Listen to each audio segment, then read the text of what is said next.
I like to show this picture to evolutionists, and I'll say, fellas, this is, as far as I know, Mount Rushmore. This is the world's largest rock group. Hey, if you know of a bigger one, I'd like to see it, okay? But that's the biggest one I've seen. I say, fellas, do you think there's any possible way these faces could have appeared on the rock by chance? Do you think the wind could have done that by abrasion or exfoliation or thermal expansion of the rock or erosion? What caused these faces to appear on the rock? They'll say, well, Mr. Hovind, these were designed by a guy named Borglum. It took him a long time to make it. I say, okay, now let me ask you a question. Do you believe George Washington himself was a product of chance over billions of years? They'll say, yes.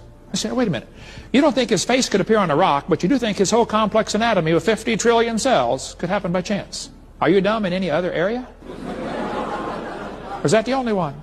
Had to be designed. But see, they avoid using the word designed in textbooks. Watch this carefully. They say, boys and girls, notice how plants are adapted to their environment. They say gills are an adaptation to living in water. Why don't they say designed? By the way, how did the fish live before they adapted the gills? Oh, well, you see, for millions of years, none of them lived. They all died.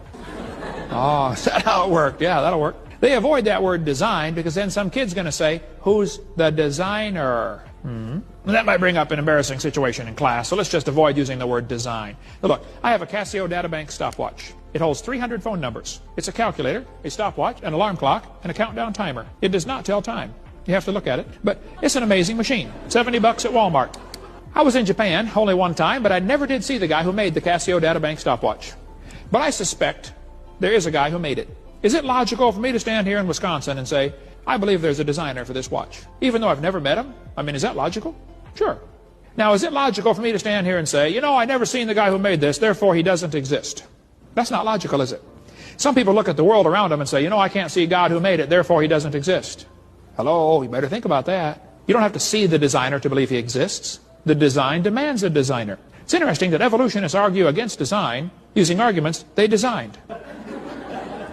One guy wrote a whole book called The Blind Watchmaker. He said it could have happened over billions of years.